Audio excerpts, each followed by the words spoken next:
Alright guys, 11th endgame here, and in this endgame I'm going to show you, the last endgame I showed you the octopus circuit, which was when the pawn was either a bishop's pawn or a central pawn on one of these four files. When the pawn's a knight pawn or a rook, well actually just a knight pawn in fact, then you have the half octopus circuit, what I call it, which is these three squares to be on. And obviously you can see that the king can't defend all those three squares at once. Four squares even. The king at the moment is on the b1 square. So in this position, if you can get your knight to the octopus circuit without being blocked by the king, then you'll be able to defend this pawn.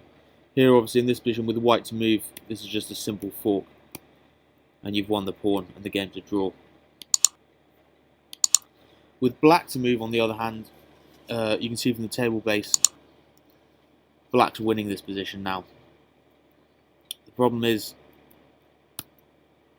after this, after b2,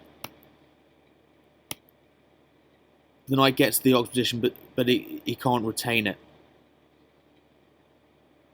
The knight being getting to b1 is the b1 square is the only square where you can reach all three squares at once. So in fact, you need to get to the b1 square safely in order to defend against the b2 pawn. You need to be able to reach that square, and here white can't do it. A mistake here from black would be king c2, and you see from the table base again, this is now a draw. Knight c4 attacks the pawn, black has to advance it, and then this fork wins the queen. So to get back to this position, after knight to d2, king to c1 is a draw here. As you can see, the knight can't get to the b1 square, which is the key square to be able to get onto the circuit.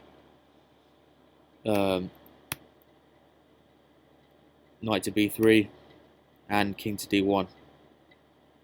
King to d1 stops the knight from reaching d2. King to c2 also does the same thing.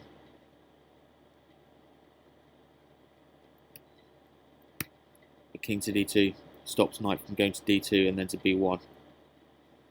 And whatever the white knight does here, black's going to promote.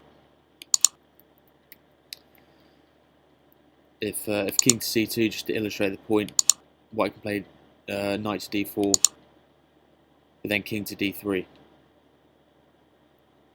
And you see the king and the promotion square aren't forkable by the knight here. So also the black king is on an opposite square to the knight, so the knight can't check it next move. Knight to b5, and the pawn promotes safely.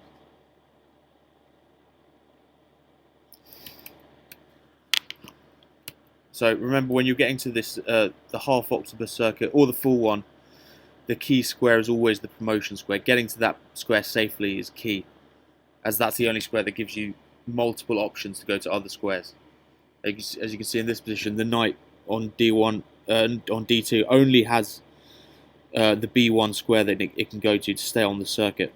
It only has one option, so the king can defend that one option if it's in a position to do so. Alright, that's all for now guys. Cheers. Bye.